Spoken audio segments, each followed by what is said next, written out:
Hello बच्चों। तो आज हम लोग रिप्रोडक्शन इन ऑर्गेनिज्म को पढ़ेंगे और समझेंगे। इसमें सबसे पहला टॉपिक हम लोग रिप्रोडक्शन क्या होता है, व्हाट इज रिप्रोडक्शन, और ये हमारे लिए क्यों इम्पोर्टेंट है, वेरिएशन यानी कि भिन्नता, और ये हमारे लिए क्यों इम्पोर्टेंस है, इसके बारे में हम लोग समझेंगे। तो हम सभी लोग जानते हैं कि हमारे धरती के ऊपर, हमारे अर्थ के ऊपर, पूरी दुनिया में जितने भी लिविंग ऑर्गेनिज्म होते हैं, जितने भी जीव होते हैं, चाहे वे प्लांट्स होते हैं, चाहे वे एनिमल्स होते हैं, या फिर माइक्रो ऑर्गेनिज्म यानी कि सूक्ष्म जीव होते हैं, उनकी एक निश्चित जीवन अवधि होती है और उसके बाद उनको डेड होना होता है, यानी कि उनको मरना होता है। तो ऐसे तो सभी लिविंग ऑर्गेनिज्म पृथ्वी से समाप्त हो जाएंगे, खत्म हो जाएंगे। तो धरती के ऊपर यानी कि अर्थ के ऊपर जीवन को बचाए रखने के लिए, लाइफ को सेव करने के लिए रिप्रोडक्शन प्रोसेस होता है। रिप्रोडक्शन प्रोसेस के द्वारा जो लिविंग ऑर्गेनिज्म होते हैं वे अपने जैसे यंग वंस को प्रोड्यूस करते हैं। तो आइए इसके बारे में हम लोग समझते हैं। तो इस तस्वीर में आप लोग देख रहे हैं, समझ रहे हैं, जैसे कि ये हाथी है तो इसका बच्चा है, ह्यूमन बींग्स है, मनुष्य है तो उसका बच्चा है, जिराफ है तो उसका बच्चा है। तो इस तरीके से सभी लिविंग ऑर्गेनिज्म अपने जैसे यंग वंस को प्रोड्यूस करते हैं, अपने जैसे यंग वंस को पैदा करते हैं। इसी को हम लोग रिप्रोडक्शन कहते हैं। तो reproduction is necessary for the survival and increase in population of a species. तो रिप्रोडक्शन क्यों जरूरी होता है? स्पीसीज के सर्वाइवल के लिए और पॉपुलेशन को बनाए रखने के लिए, जनसंख्या को बनाए रखने के लिए, यानी कि जिस स्पीसीज से वे लिविंग ऑर्गेनिज्म बिलोंग करता है उसके पॉपुलेशन को बनाए रखने के लिए। जैसे ह्यूमन बींग्स हैं तो ह्यूमन बींग्स अपने स्पीसीज का मतलब कि अपने पूरे दुनिया भर के ह्यूमन बींग्स की पॉपुलेशन यानी कि जनसंख्या को बनाए रखने के लिए धरती के ऊपर वो रिप्रोडक्शन उसके लिए ज़रूरी है। अगर वो ऐसा नहीं करेगा तो धीरे धीरे सभी ह्यूमंस एक दिन डेड हो जाएंगे और फिर पृथ्वी से ह्यूमंस समाप्त हो जाएंगे, मनुष्य समाप्त हो जाएंगे। If organism do not reproduce their population decreases and species will become extinct. यानी कि अगर कोई भी जीव, चाहे वे प्लांट्स हो या फिर एनिमल्स हो या फिर ह्यूमंस हो, यदि वे रिप्रोडक्शन नहीं करेंगे तो धीरे धीरे एक दिन उनकी जाति, उनकी स्पीसीज समाप्त हो जाएगी और वे पृथ्वी से विलुप्त हो जाएंगे।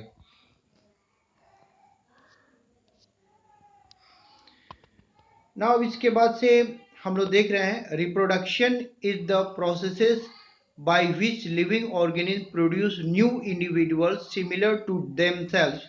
It ensures continuity of life on earth. अब इसमें क्या बताया जा रहा है कि रिप्रोडक्शन का ये डिफिनेशन है, रिप्रोडक्शन की परिभाषा है। Reproduction is the processes by which living organism produce new individuals similar to themselves. It ensures continuity of life on earth. इसका मतलब ये हुआ कि reproduction is processes by which living organism produces new individuals. यानी कि reproduction एक ऐसी प्रक्रिया है जिसके द्वारा लिविंग ऑर्गेनिज्म अपने जैसे यंग वंस को प्रोड्यूस करते हैं, और ये it ensures continuity of life on अर्थ।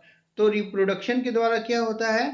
जीवन की निरंतरता, लाइफ की कॉन्टिन्यूटी अर्थ के ऊपर बनी रहती है। Now nucleus of the cell contains DNA, deoxyribonucleic acid, which is the hereditary material. Now cell के अंदर हम सभी लोग जानते हैं, क्लास 9 में हम लोग सेल लेसन पढ़े थे कि हम सभी लिविंग ऑर्गेनिज्म, चाहे वे प्लांट्स हो गए, चाहे वे एनिमल्स हो गए, या फिर वे ह्यूमन बींग्स हो गए, हम सभी लोग सेल्स से मिलकर के बने होते हैं, कोशिकाओं से मिलकर के बने होते हैं। तो उसी के बारे में बता रहा है कि जो सेल्स होती हैं उसके अंदर न्यूक्लियस होता है, और न्यूक्लियस के अंदर डीएनए होता है जो कि हेरिडिटरी मटेरियल होता है। हेरिडिटरी मटेरियल का मतलब आनुवांशिक तत्व, यानी कि ये पेरेंट, माता पिता से यही बच्चों के अंदर जाता है। इसके अंदर माता पिता के कैरेक्टर्स यानी कि गुण होते हैं जो कि बच्चों में ट्रांसफर होते हैं। ना अब ये कैसे प्रक्रिया होती है उसके बारे में हम लोग देखते हैं। The DNA deoxyribonucleic acid molecule in chromosome in the nucleus is responsible for the transfer of characters from the parent to the offspring। यानी कि जो डीएनए होता है डीऑक्सीराइबोन्यूक्लिक एसिड मॉलिक्यूल जो होता है वो हमारे न्यूक्लियस में क्रोमोसोम के अंदर होता है। न्यूक्लियस में कहाँ होता है? क्रोमोसोम के अंदर होता है और यही रिस्पॉन्सिबल होता है जो कैरेक्टर्स होते हैं पेरेंट से बच्चों में जाने के लिए। Now during reproduction the reproductive cells produce two copies of DNA which separate into two cells। तो ये क्या कह रहा है कि रिप्रोडक्शन प्रक्रिया के दौरान जो डीएनए होता है ये दो कॉपीज प्रोड्यूस करता है, अपने जैसे सेम दो कॉपी प्रोड्यूस करता है। डीएनए, यहाँ पर मैं एक चीज आप लोगों को क्लियर कर दूं कि डीएनए एक ऐसा मॉलिक्यूल होता है जो स्वयं से अपने जैसे दो मॉलिक्यूल बना लेता है। तो इसी को डीएनए रेप्लिकेशन कहते हैं या कॉपी मैकेनिज्म ऑफ डीएनए भी कहते हैं। तो अपने जैसा सेम दो डीएनए मॉलिक्यूल बना लेता है और जो कि फिर बाद में दो नए नए सेल्स में ये ट्रांसफर हो जाता है, यानी कि एक पेरेंट सेल से दो नई सेल्स बनती है। The DNA copy will be similar but not identical to each other. यानी कि जो डीएनए कॉपी होता है ये तो सिमिलर होता है लेकिन ये एक दूसरे के आइडेंटिकल नहीं होता है। So the new individuals have slight variations from their parents. तो इस वजह से क्या होता है कि जो नए इंडिविजुअल्स होते हैं वे अपने माता पिता से थोड़े से भिन्न होते हैं, थोड़े से अलग होते हैं। आप लोग देखते ही हो कि सबके घरों में यदि माता पिता के दो बच्चे हैं, तीन बच्चे हैं या चार बच्चे हैं तो वे दो बच्चे या तीन बच्चे या चार बच्चे अपने माता पिता से कुछ डिफरेंट होते हैं, कुछ दिखने में थोड़े बहुत अलग होते हैं।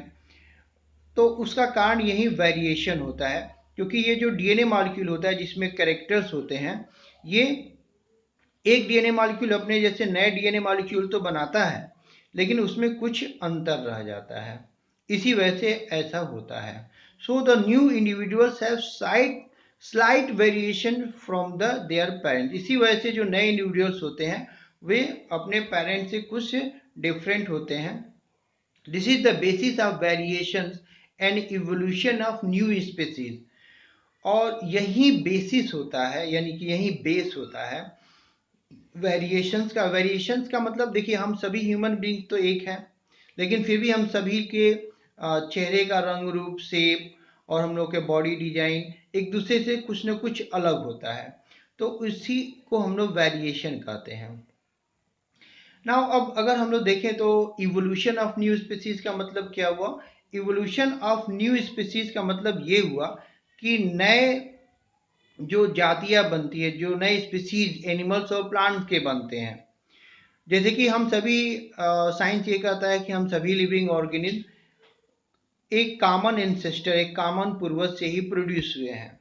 जैसे कि हम लोग पढ़ते आए हैं, सुनते आए हैं कि जो मंकी होते हैं, अलग अलग प्रकार के जो बंदर होते हैं वो ह्यूमन बीइंग के काफ़ी क्लोज होते हैं और ये कहा जाता है कि हम लोग के पूर्वज एक ही थे।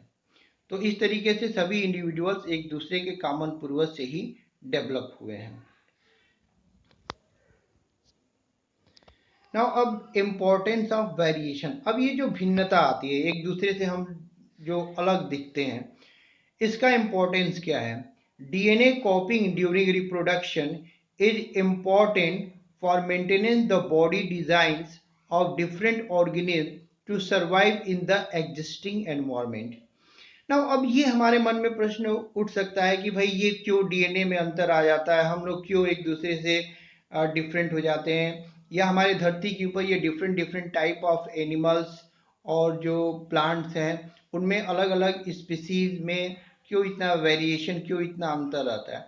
तो उसका कारण है, क्या कारण है कि जो एनवायरमेंट है यानी कि जो पर्यावरण जिसमें वे सर्वाइव करते हैं, जिसमें वे रहते हैं, उसमें उनका सर्वाइव करना यानी कि जीवित बचे रहना जरूरी है। क्यों? क्योंकि हमारे धरती के ऊपर कभी भी एनवायरनमेंट एक जैसा नहीं रहता है, इसमें हमेशा परिवर्तन होता रहता है। तो जो लिविंग ऑर्गेनिज्म, जो जीव इस परिवर्तन में अपने आप को ढाल लेता है वो सरवाइव कर पाता है, जो नहीं ढाल पाता है वो सरवाइव नहीं कर पाता है। तो वेरिएशन की वजह से क्या होता है, भिन्नता की वजह से क्या होता है कि हमें एनवायरनमेंट में होने वाले चेंजेस के प्रति रेजिस्टेंस यानी कि अपने आप को ढालने में ज़्यादा मदद मिलती है। उसी के बारे में ये कह रहा है कि DNA copying during reproduction is important for maintaining the body design for different organism to survive in the existing environment. तो ये कह रहा है कि अलग अलग जीवों के लिए ये जो एनवायरनमेंट में चेंजेस होते हैं या जो एनवायरनमेंट मिलते हैं उनके बॉडी डिजाइन को उस एनवायरनमेंट में ढालने के लिए ये भिन्नता जरूरी होती है। But the environment is constantly changing due to changes in the temperature. लेकिन इसमें यह कह रहा है कि एनवायरनमेंट जो होता है वो कॉन्टिन्यूसली चेंज होता रहता है, क्योंकि टेम्परेचर में, तापमान में परिवर्तन होता रहता है, क्लाइमेट जलवायु में परिवर्तन होता है, वाटर लेवल, समुद्र का लेवल, पानी के अंदर, पानी का समुद्र के अंदर लेवल बढ़ता रहता है, घटता रहता है, या नदियों में बढ़ता रहता है, घटता रहता है। If organism can not adjust themselves to the changes in the environment then their species will become extinct। यानी कि अगर ऑर्गेनिज्म यानी कि जीव यदि अपने अंदर चेंजेस नहीं लाएंगे तो फिर वो क्या हो जाएंगे, विलुप्त हो जाएंगे।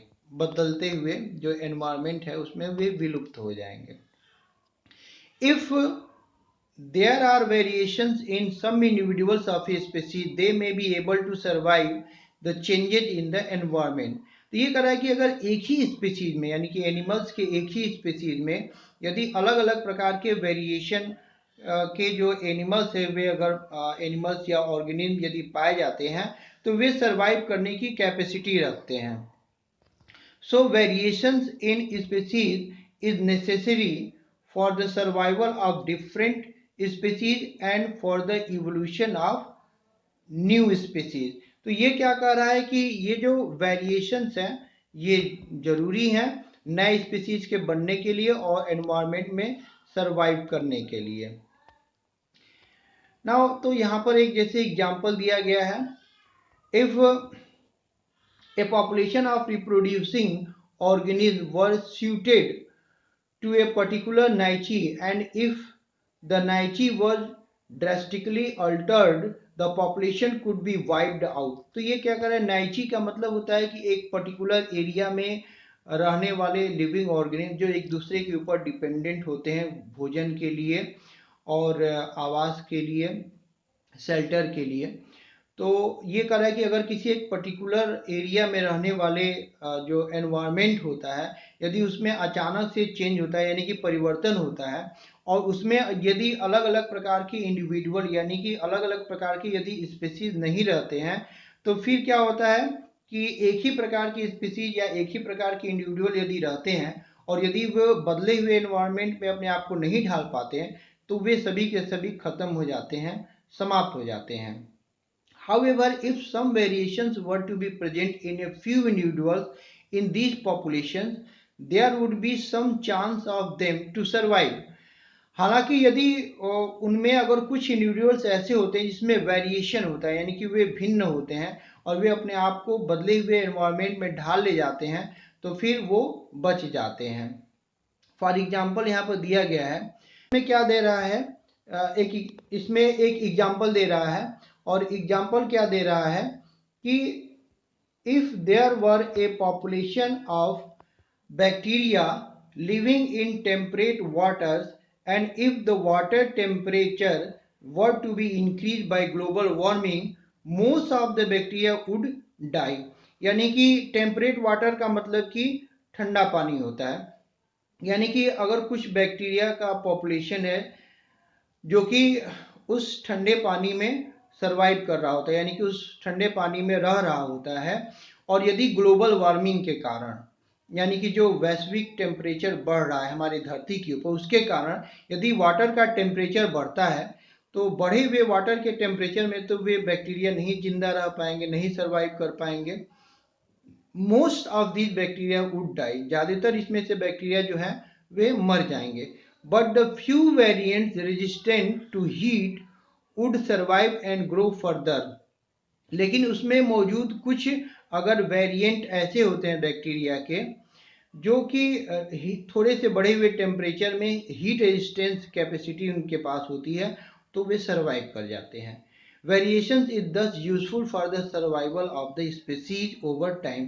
तो इसी वजह से जो वेरिएशन होता है वो जरूरी होता है धरती के ऊपर स्पीसीज के सर्वाइवल के लिए। तो ये एक बेसिक कॉन्सेप्ट रहा रिप्रोडक्शन के बारे में। रिप्रोडक्शन प्रोसेसेस कैसे होता है, उसका बेसिक कॉन्सेप्ट क्या है। वेरिएशन यानी कि हम सभी जीव एक दूसरे से क्यों भिन्न हैं और ये क्यों जरूरी है, इसके बारे में आप लोगों ने समझा। इसके बाद से इसके नेक्स्ट टॉपिक और पढ़ाई लिखाई से संबंधित सभी चैप्टर्स और वीडियोस को देखने के लिए आप लोग मेरे चैनल को लाइक कीजिए, सब्सक्राइब कीजिए और इसे अपने दोस्तों में अधिक से अधिक शेयर कीजिए और बेल आइकन को प्रेस कर दीजिए ताकि नेक्स्ट जो भी वीडियो आएंगे उसको आप देख सकें और दूसरे क्लास के भी बच्चों को बता सकें। धन्यवाद।